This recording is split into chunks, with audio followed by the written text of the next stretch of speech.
Dans les années 1960, la France se lançait dans un projet audacieux, devenir une puissance énergétique grâce à l'énergie nucléaire.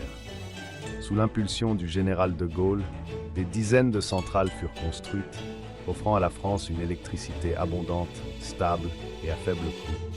C'est ici le germe de la puissance d'un pays, dans l'ordre industriel comme dans l'ordre militaire. Et c'est cette promesse qu'a voulu marquer le général de Gaulle en disant « Il est saisissant de constater ce que sont les réalisations françaises quand on s'en donne la peine ». Pendant près de 40 ans, le nucléaire a été la fierté nationale. La France produisait jusqu'à 80% de son électricité grâce à ses réacteurs, devenant même exportatrice nette d'électricité. Les factures des Français étaient parmi les plus basses d'Europe et l'empreinte carbone du pays était enviée dans le monde entier. Mais dans les années 2010, l'opinion publique et les gouvernements successifs ont commencé à remettre en question cette dépendance au nucléaire. Sous la pression des écologistes et des mouvements anti-nucléaires, des engagements furent pris pour réduire la part du nucléaire dans le mix énergétique, avec l'objectif de passer à 50% d'ici 2035. En 2020, la fermeture symbolique de Fessenheim marqua le début d'un déclin. Malgré l'absence de solutions fiables pour remplacer cette production, d'autres fermetures furent annoncées. L'énergie renouvelable, bien que prometteuse, ne pouvait compenser la stabilité qu'offrait le nucléaire.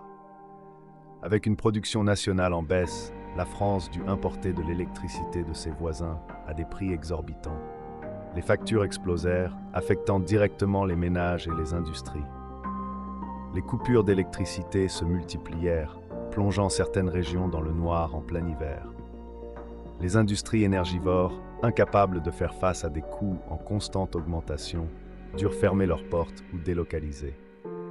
Les ménages les plus modestes furent plongés dans la précarité énergétique. La France, jadis leader de l'énergie nucléaire, devint dépendante et vulnérable sur le marché international. Ce déclin tragique est le fruit de choix politiques, de pressions idéologiques et d'une incapacité à anticiper les besoins énergétiques du futur. Aujourd'hui, la France doit repenser son modèle énergétique et reconstruire un avenir où elle pourra à nouveau compter sur des ressources fiables et durables. Pendant que la France s'embourbait dans une crise énergétique, d'autres nations, comme les États-Unis, investissaient massivement dans les infrastructures énergétiques pour soutenir les besoins croissants des géants de l'Internet. Les GAFAM, Google, Amazon, Facebook, Apple, Microsoft, déployaient des centres de données toujours plus grands, alimentés par des réseaux électriques puissants et stables. L'intelligence artificielle, au cœur de cette révolution numérique, nécessite des quantités phénoménales d'énergie pour entraîner les modèles et faire tourner les algorithmes.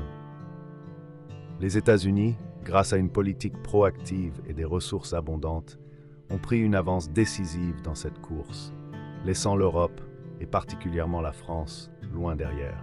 Sans une énergie fiable et accessible, les entreprises européennes peinent à rivaliser. Le retard pris dans ce domaine stratégique accentue la dépendance de l'Europe vis-à-vis des technologies développées outre-Atlantique, mettant en péril sa souveraineté numérique et économique. La France, qui avait pourtant toutes les cartes en main pour devenir un leader mondial de l'énergie et de l'innovation, a vu son avance s'effriter.